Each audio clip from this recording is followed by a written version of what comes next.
क्या स्क्रीन दिखाई दे रही है? Yes sir. Yes sir. Good. जी सर।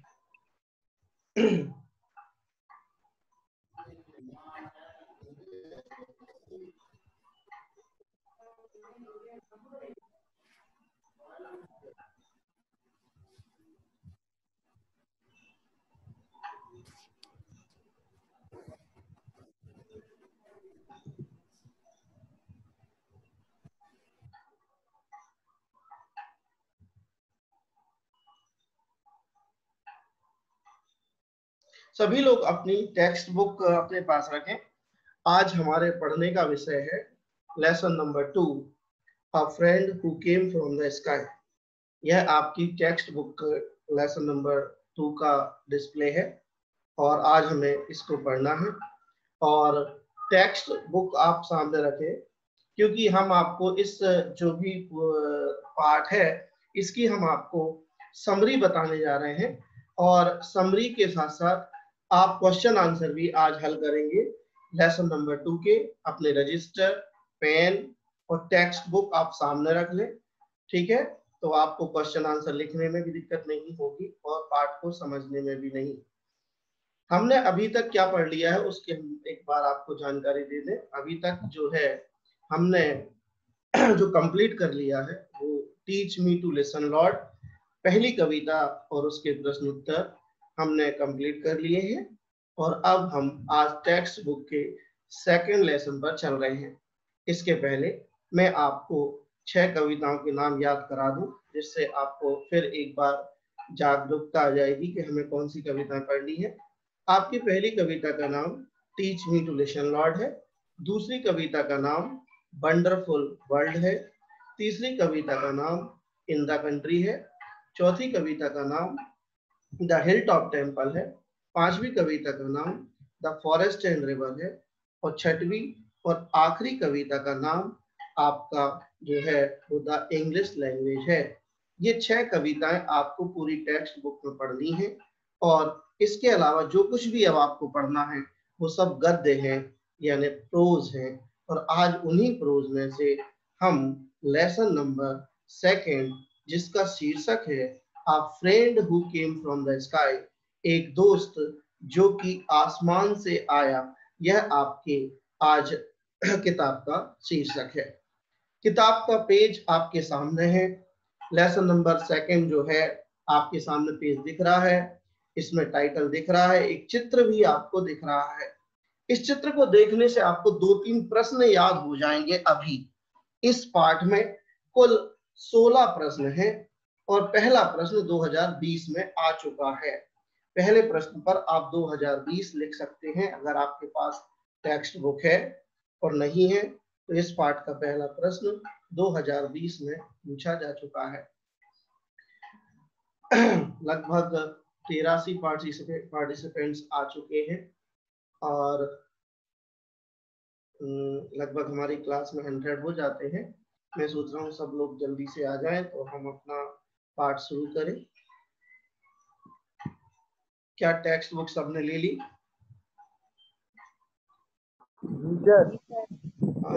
हाँ, आप अपने वीडियो ऑन करिए जरा।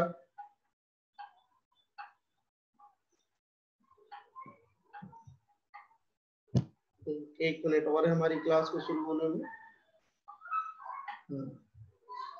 विदुषी है आज, विदुषी तिवारी।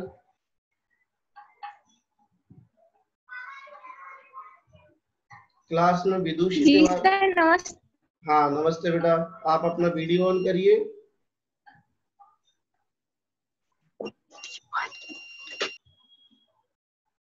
हेलो, मेरी आवाज पहुंच रही है?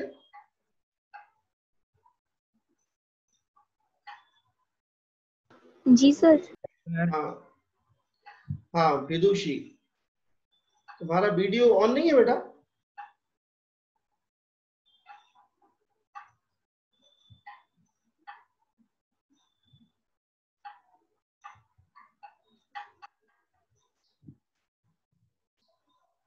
हेलो जी सर। विदुषी, मेरी आवाज मिल रही है बेटा आपको? जी सर। इसमें आपका वीडियो और नाम नहीं आ रहा है ना? सर ऑन तो कर लिया। अच्छा, एक मिनट। हाँ, ओके। चलिए, विदुषी के बारे में हम आपको सबको बता दें कि विदुषी की राइटिंग का एक मैंने स्क्रीनशॉट लेकर के आपको एक पोस्ट बताई थी और मैंने अपनी फेसबुक के वॉल पर भी उस राइटिंग को शेयर किया है। विदुषी की राइटिंग बहुत अच्छी है, सभी की राइटिंग ऐसी हो सकती है, और अगर राइटिंग के लिए आप प्रयास करेंगे, आप लिखकर बहुत देखें, तो राइटिंग आपकी बहुत अच्छी होगी। सभी ने विदुषी की मैंने ग्रुप पर शेयर किया था, शायद आपको पता हो। एक बहुत अच्छी राइटिंग में मैंने कुछ लिखा था और लिखा था ग्रेट वर्क। विदुषी, तुम्हारी राइटिंग बहुत अच्छी है बेटा, और थोड़ा सा स्पेस दिया करो राइटिंग में, ताकि थोड़ा सा शब्द घने ना हो और उनके मीनिंग एक दूसरे से टकराए ना। ठीक है? Okay sir. हाँ, चलिए। Thank you sir. हाँ, ओके। ठीक है, हमारे 89 से लगभग 89 पार्टिसिपेंट्स आ चुके हैं। आज हम लेसन नंबर 2 पढ़ने जा रहे हैं। सब लोग अपने टेक्स्ट बुक ओपन कर लें। आपके तो एक दूसरे नंबर के लेसन का नाम है अ friend who came from the sky, एक पक्षी जो कि आकाश से आया। यहाँ पर देखिए, पाठ शुरू होने के पहले कुछ क्वेश्चन आपको दिए जाते हैं, जो कि इन क्वेश्चंस को आप अगर पढ़ते हैं, परीक्षा में नहीं आते हैं, लेकिन इनको पढ़कर जब आप पाठ पढ़ेंगे तो आपको पाठ का अर्थ समझ में आएगा कि आप पाठ का शीर्षक अ friend who came from the sky क्यों है।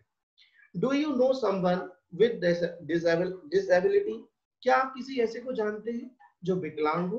आपने देखे होंगे हमारे आसपास, हमारे समाज में, हमारे आसपास मोहल्ले में आप विकलांग लोगों को देखते होंगे, जिनके हाथ पैर कभी काम नहीं करते जन्म से, या फिर आपने देखा होगा कोई हैंडीकैप है।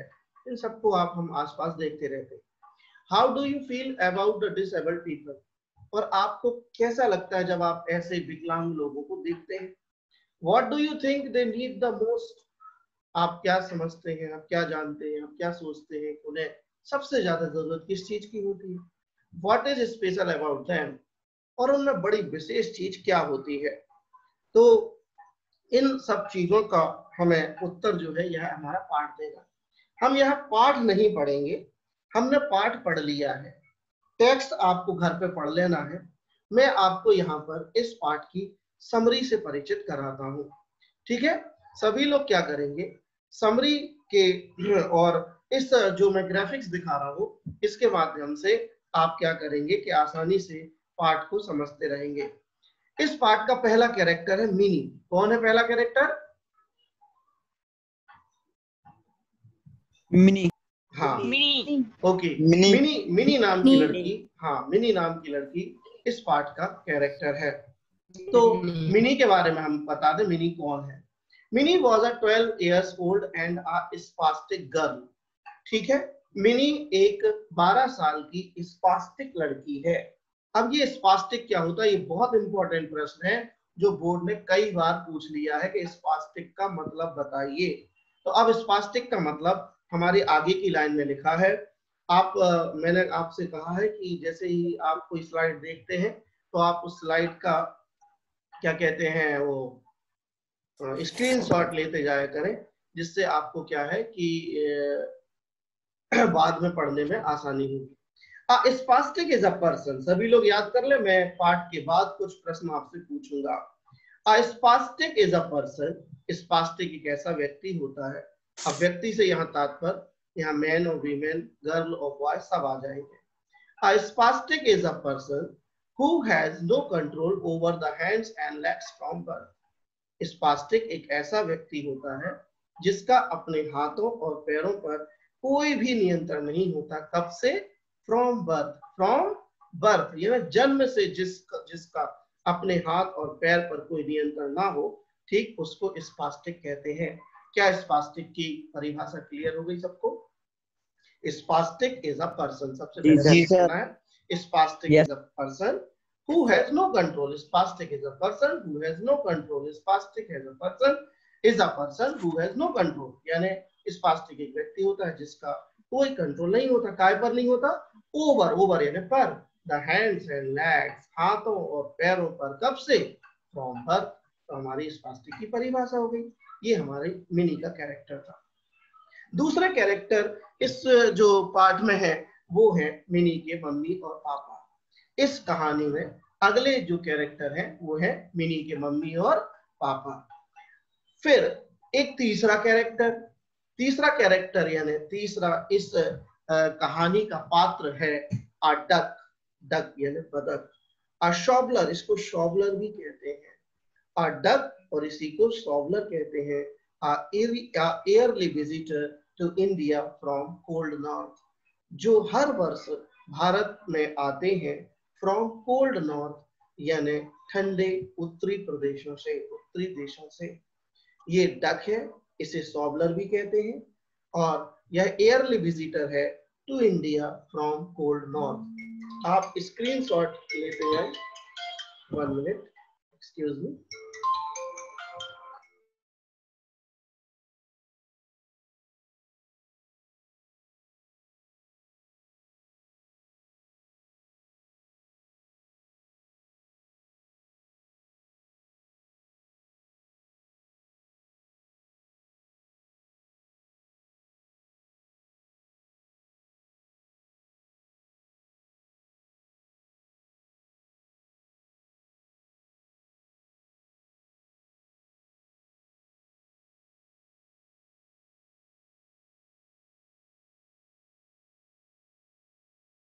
हाँ, हमारा जो चरित्र, जो कैरेक्टर है वो है a duck, a shoveler, a early visitor to India from cold north. Screenshot लेते जाएं आप, जिसमें आप घर पे भी अच्छे से पढ़ सकते हैं।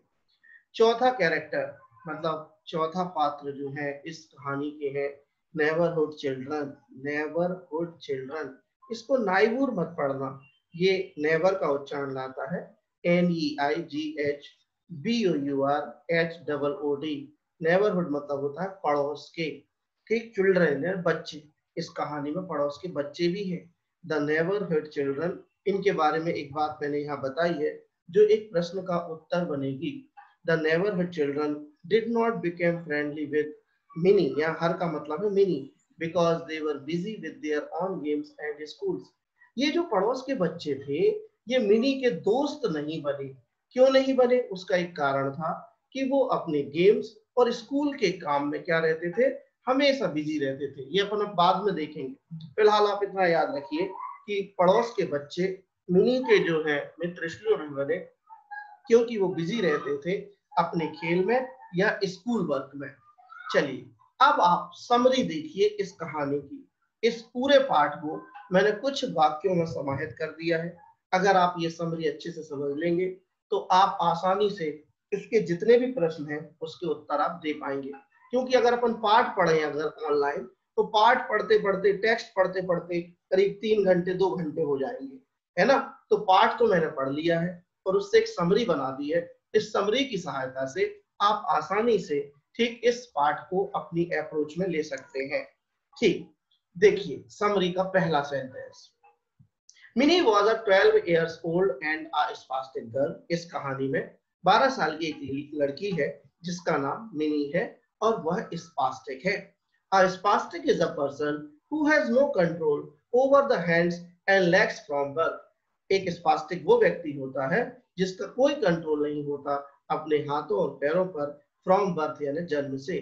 बीइंग स्पास्टिक यानी विकलांग होते हुए मिनी कुड नॉट वॉक। अच्छे से याद कर लेना, एक प्रश्न आएगा मिनी क्या कर सकती थी, मिनी क्या नहीं कर सकती थी।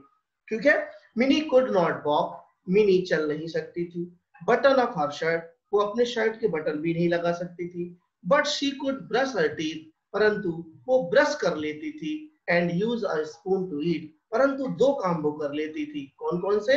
वह अपने दांतों पर ब्रश कर लेती थी और चम्मच की सहायता से खाना खा लेती थी। शी कुड क्रॉल, वह रेंग भी लेती थी। क्रॉल का मतलब होता है रेंगना, मतलब जब हम क्या कहते हैं उसके सहारे चलते हैं, क्या कहते हैं एल्बोज के सहारे चलते हैं, अपने हाथों की कोहनियों को धकेल करके, ठीक है, आगे बढ़ते हैं तो उसे क्रॉल कहते हैं इंग्लिश में। जो आपने देखा होगा सैनिक लोग, सोल्जर्स लोग होते हैं, ठीक है, आर्मी में, तो वो लोग क्या करते हैं, रेंग कर चलते हैं अपने एल्बोज के सहारे, तो उसको इंग्लिश में कहते हैं क्रॉल।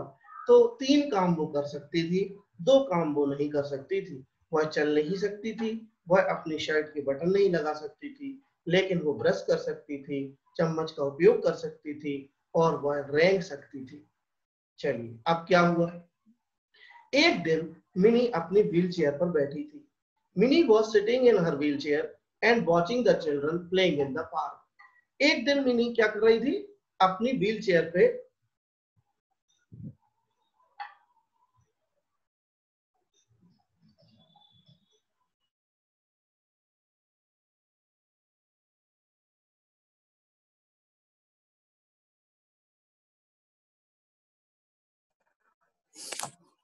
सर आप म्यूट हो गए।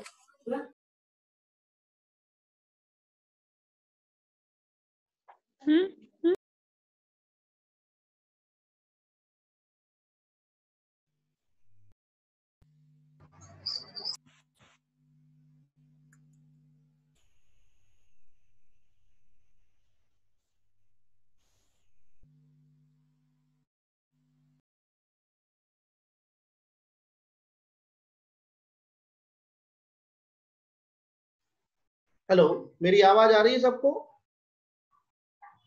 Yes sir. यस हाँ, सर। थोड़ा सा क्या है, मोबाइल का नेट परेशान कर रहा है आज मेरा। ठीक है। हाँ, तो मिनी एक दिन अपनी व्हीलचेयर पर बैठी थी और बच्चों को पार्क में खेलता हुआ देख रही थी। ठीक, फिर क्या हुआ? The neighborhood children did not become friendly with her because they were busy with their own games and school work. अब पड़ोस में जो बच्चे रहते थे वो मिनी के दोस्त नहीं बने, वो अकेले ही खेलते रहते थे, वो मिनी को नहीं बुलाते थे क्योंकि वे काय में बिजी रहते थे, वे अपने खेल और स्कूल वर्क में बिजी रहते थे। मैंने केवल समरी में वही पॉइंट्स लिए हैं जो क्वेश्चन आंसर में आपको लिखना है। One day an injured duck fell into Minnie's lap. एक दिन एक घायल बतख मिनी की गोद में गिरती है। मिनी की गोद में क्या गिरती है? एक इंजॉय डक। इंजॉय डक मतलब घायल बतख उसकी गोद में गिरती है। Minis lap when she was watching the children playing in the park. जब वो बच्चों को देख रही होती है पार्क में तो उसकी गोद में एक घायल बतख गिरती है। The bird had hurt itself on its wings in strong current of wind. यह जो पक्षी जो घायल हुआ था, ये काय से घायल हुआ था? ये अपने पंखों को इसने घायल कर लिया था स्ट्रॉन्ग करेंट ऑफ विंड, तेज हवाओं की धाराओं के कारण। फिर क्या हुआ? Bird was fed some mashed rice with milk and sugar by an ink filler opening its beak. अब क्या हुआ कि मिनी की जब गोद में ये बतख गिरी तो मिनी की माँ आ गई और मिनी की माँ ने कहा, मिनी ये क्या है? तो मिनी ने कहा, मम्मी ये एक घायल बतख है। तो फिर उसकी माँ ने बर्ड को यानी पक्षी को कुछ मेज्ड राइस मतलब पिसे हुए चावल विद मिल्क एंड शुगर, उसमें दूध और शक्कर मिलाकर एक इंक फिलर, इस शब्द को याद कर लेना, वाई एन इंक फिलर, क्योंकि एक क्वेश्चन आता है बोर्ड में कि how was the bird fed, कि पक्षी को कैसे खिलाया गया। तो आपको ये पूरा उत्तर लिखना है। Bird was fed some mashed rice, पक्षी को खिलाया गया। फीड का सेकंड फॉर्म होता है फेड। फेड यानी खिलाना। ईट मतलब होता है खाना, लेकिन फीड यानी होता है खिलाना। किसी को कोई चीज खिलाना फीड कहलाता है और उसका सेकंड फॉर्म फेड होता है। बर्ड वॉज फेड, पक्षी को खिलाया गया। सम मेज्ड राइस, कुछ पिसा हुआ चावल, विद मिल्क एंड शुगर यानी दूध और शक्कर के साथ, बाय एन इंक फिलर, एक स्याही भरने का ड्रॉपर आता ना, वो कहलाता ink filler. Opening its beak, जो कि ओपनिंग इट्स बीक यानी इसकी चोंच को खोल करके। अब क्या हुआ? Minnie had no friends. She needed a friend. When she found the word company her, she took it to be her friend. Therefore, she named the word with. अब मिनी के पास कोई खेलने ही नहीं आता था, तो मिनी ने क्या किया? जो ये घायल बतख उसकी गोद में गिरी थी, जो कि घायल हो गई थी, जिसे मिनी की माँ ने कुछ चावल और दूध खिलाया था इनके तरफ से, मिनी ने इसी बर्ड को अपना दोस्त बना लिया और उसका नाम मित्र रख दिया। क्या रख दिया? मित्र। हाँ, ये मित्र मत पढ़ना, ये मित्र ही पढ़ना है आपको। ठीक है, उसने मित्र। उसका नाम रख लिया मित्र। अब आपसे पूछा जाएगा कि बताइए मिनी ने अपने दोस्त का नाम मित्र क्यों रखा? तो आप बता सकते हैं क्योंकि उसका कोई दोस्त नहीं था। Because Mini had no friend, so she named the bird मित्र। चलिए आगे बढ़ती है कहानी। अब क्या हुआ? The bird refused to eat anything because it was terrified and missing its mates. The bird यानी पक्षी ने refused यानी मना कर दिया, to eat यानी खाने से। हाँ सर वो पहली वाली स्लाइड निकाल दीजिए, स्क्रीनशॉट लेना है। अरे तो अभी तक क्या कर रहे थे? चलिए जल्दी से स्क्रीनशॉट लेंगे आप लोग। ये आप, अरे यार ये पार्ट बहुत बड़ा है और मैं सोच रहा हूँ कि जल्दी हो जाए।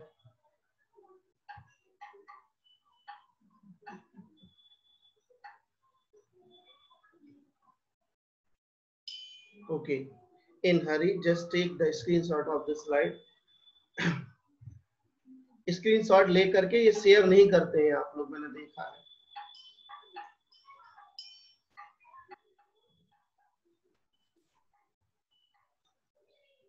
व्हाट्सएप पे भी शेयर करना है, फेसबुक पर भी शेयर करना है, उन सब लोगों को शेयर करना है जो 12वीं में पढ़ रहे हैं। Okay, have you taken? Okay, yes sir. Yes, next sir. हाँ, the bird refused to eat anything because it was terrified and missing its mate. अब इस पक्षी ने कुछ भी खाने से मना कर दिया। मिनी की माँ ने उसके सामने कुछ चावल और दूध रखा, उसने खाने से मना कर दिया। क्योंकि because यानी क्योंकि it was terrified, क्योंकि ये क्या था? ये डरा हुआ था। क्या था? डरा हुआ था। और missing यानी याद कर रहा था। Its mates, mates मतलब होता है यार या दोस्त या मित्र या सखा, उसको हम मैट कहते हैं, METE मैट। ओके, अब क्या हुआ? इसके बाद ये हुआ, the neighbourhood children come to Minnie's house to see the bird. अब क्या हुआ? ये घायल बतख जब मिनी की गोद में गिरी और मिनी के घर में पहुंची तो मिनी ने इसे अपना मित्र बना लिया। अब पड़ोस के बच्चे जो कई दिनों से कभी नहीं आए मिनी के घर, वो कहाँ पहुंच गए? मिनी के घर पहुंच गए। क्या देखने के लिए? ठीक, टू सी द वर्ड। एक क्वेश्चन आएगा आपको कि नेबरहुड चिल्ड्रन यानी पड़ोस के बच्चे मिनी के घर क्यों आए। अभी अपन क्वेश्चन आंसर करेंगे। तो ये जो मैं आपको दिखा रहा हूँ समरी के लाइन और टैग, यही आपके क्वेश्चन आंसर बनेंगे। आपसे पूछा जाएगा कि बताइए नेबरहुड चिल्ड्रन क्यों मिनी के दोस्त नहीं बने, तो आप आंसर में लिखें, सॉरी, नेबरहुड चिल्ड्रन मिनी के घर क्यों आए, तो आप लिखेंगे कि वे पक्षी को देखने के लिए आए थे, टू सी द बर्ड। अब क्या हुआ? The bird brought a huge change in the attitude of the neighborhood children. ये जो पक्षी है ये लाया बहुत बड़ा परिवर्तन in the attitude यानी व्यवहार में, किसके? Of the neighborhood children, पड़ोस के बच्चों के व्यवहार में बड़ा परिवर्तन आया इस पक्षी के आने से, है ना। वो पक्षी आया तो सारे बच्चे मिनी के घर आ जाए, रोज उसको खिलाएं, उसके साथ बैठे और उसके साथ जोगलिंग, जोगलिंग मतलब उसके साथ मस्ती मजाक करें। ठीक है, दे रियलाइज द एंग्विश मिनी, और उन्होंने समझ लिया मिनी के गुस्से को। मिनी दे रियलाइज, उन्होंने इस बात को स्वीकार कर लिया, the anguish Mini must have gone through because they did not play with her. वे समझ गए कि मिनी का गुस्सा चला गया होगा through because they did not play with her, क्योंकि वे उसके साथ खेलते नहीं थे। तो मिनी गुस्सा थी, लेकिन अब मिनी का गुस्सा चला गया था। They became friendly with her, और वे सारे जो थे मित्र, जो पड़ोस के वो मित्र, जो पड़ोस के बच्चे थे, वो सब मिनी के क्या बन गए? दोस्त बन गए, जो अभी तक कोई दोस्त नहीं था। On the day of duck's farewell, अब क्या हुआ कि भाई जब ये दोस्त बन गए तो अब मिनी के मम्मी पापा ने कहा कि बेटा यह बतख ठीक हो गई है, अब अपन इसको क्या करो, इसकी विदाई कर दो, यह जाकर के अपने दोस्तों से मिलेगा, क्योंकि इसको अपने दोस्तों की याद आ रही होगी। तो आपको मैं बता दूं, बोर्ड की परीक्षा में 4 नंबर का प्रश्न आता है, टेक्स्ट बुक से बड़ा। तो आपकी टेक्स्ट बुक में जो पार्ट 2 का 16वां प्रश्न है, ठीक है, वह 4 नंबर की हैसियत का है। 17वां प्रश्न वह 4 नंबर की हैसियत का है, 16वां और 17वां, जिसका उत्तर सामने लिखा है। अब मिनी के बतख की जो है विदाई हो रही है, तो हमें एक क्वेश्चन आता, हेलो 16 क्वेश्चन है सर। हाँ, डक्स फेयरवेल लिखा है, डक्स फेयरवेल वाला होगा क्वेश्चन। नहीं सर, 17 वैसे 16 नहीं है। अरे मतलब 16 है, 16 से कुछ नहीं है, 16 और 17 से कुछ नहीं है। ठीक है, आपको क्या करना है, सिर्फ ये देखना है कि हमें डक्स फेयरवेल पढ़ना है। डक्स फेयरवेल में बतख की विदाई अच्छे से देखना 15वां क्वेश्चन है वो। हाँ जो सर, भी हो 15वां भाई। है। अरे यार, 15वां क्वेश्चन है। it is not the matter of discussion the question number, what the question number is. The matter is that we have to learn the answer. We have to focus and concentrate with the answer. Is it clear? This is the ducks farewell. On the day of ducks farewell, but the mic off करो सब लोग।